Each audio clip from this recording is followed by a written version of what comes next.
Sa larong arm wrestling, hindi lang braso ang nagbabanggaan, pati mga bibig, keyboard ng cellphone at ego ng mga tao sumasabak din.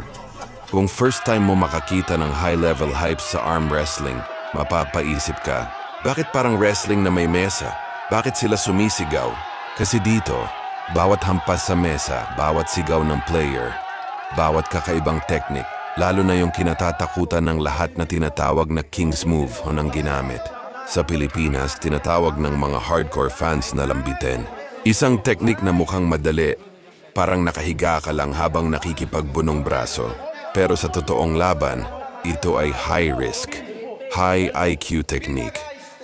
Kung may laban sa mesa, may laban din sa comment section. Sa likod ng bawat match, may mga mata na nakamasid, mga fans, mga bashers, mga hindi player o player na nagmamagaling laging tama na keyboard warriors. Isang malupit na debate online na kapag nakita ng fans, siguradong magi-interact agad sila. Bakit nga ba may sumisigaw? Bakit may humahampas sa mesa?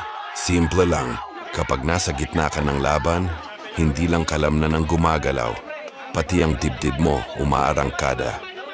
Para yang drag race, hindi ka pwedeng tahimik habang tinutulak mo ang makina sa limit. Para sa mga manlalaro, ang sigaw ay liberation. Isang pagsabog ng adrenaline, parang sinasabi ng katawan, ito na, all in.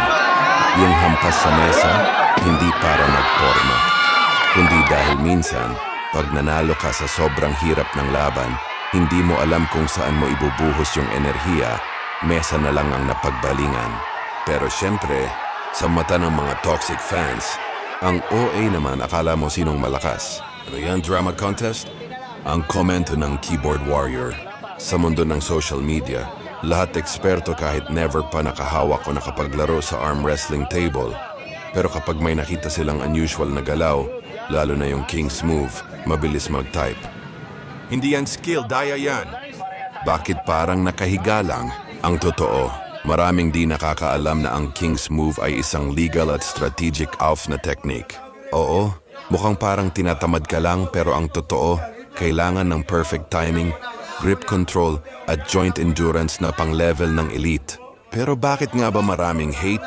Kasi sa mata ng ordinaryong viewer, hindi siya kasing astig tingnan gaya ng classic na power pin. At kapag hindi mo gets ang laro, madali kang mainis sa bagay na hindi mo naiintindihan. May tatlong dahilan kung bakit may mga toxic comments. Una, ignorance disguised as expertise. Yung tipong walang alam, pero sobrang lakas magpaliwanag. Pangalawa, favoritism. Kasi natalo ang idol nila sa technique ng King's Move na ayaw nila. Pangatlo, entertainment mindset. Gusto nila parang action movie, lahat malinis at malakas tingnan. Kapag hindi ganon, nababatrip sila, lalo na King's Move. Hindi lang lakas ng braso ang labanan, kundi mindset. At kakayahan mong i-handle ang pressure. Kaya sa dulo, hindi mo makokontrol kung ano sasabihin ng iba. Pero pwede mong piliin kung paano ka maglaro. Tahimik man o sumisigaw, speed man yan o King's Move, basta panalo, panalo yon. At tandaan, ang tunay na champion, hindi lang sa mesa matatag, pati sa comment section marunong mag-scroll pass at huwag patulan ng ingay.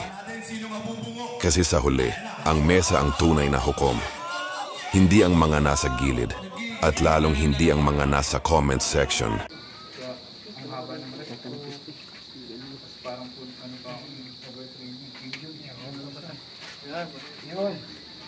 Okay ka na? Okay. Okay ka na? Go! Yun! Ah, wala pa ha? Wala pa. Oy, pam! Wala pa! Wala pa!